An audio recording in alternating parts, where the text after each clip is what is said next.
In this video, I'll show you how to create strategies for the Instagram Plann app, which is an Instagram scheduler that is free. So we are currently in the app, and we're going to click continue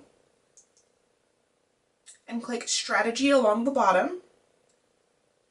And from here, this gives me the option to create kind of a guide to go through for my post to make sure everything's spread out in a good way. So I'm going to delete the ones we have here. So on the left, it says Plann's top themes. Those are themes that they suggest. So inspiration, education, testimonials, behind the scenes, product, community, and quotes. On the right are my custom, so college, behind the scenes, planners, stickers, and videos. So let's click one of each of these, and you can choose their colors as well. So if I press and hold videos, I can change the name of videos, go back. If I press and hold it here, if I click it once and then it chooses a little dropper, I can choose what color I'd like it to be. So you can have a lot of fun with that, and you can make it fit your brand, which I really love.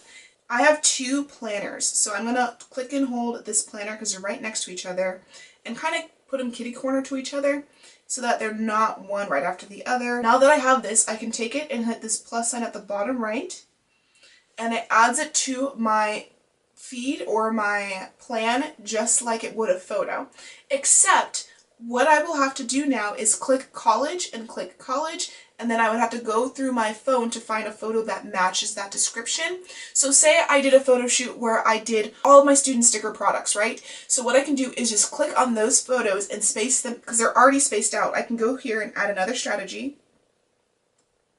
And you can see there's two college photos. So I can go in my camera, grab those two college photos, put them in. The next, if I just want behind the scenes, I can add those. So it's a really good way to, if you want to batch work your feed, you can do it that way so that things aren't too together, so that you're not always giving out stuff for students when your audience is a little bit broader. So that's a great way to use this app and strategize for your posting schedule. If you're doing Instagram stories, you're going to want to create highlights because it groups all of your stories together. Click the link in the description box below to get them for free.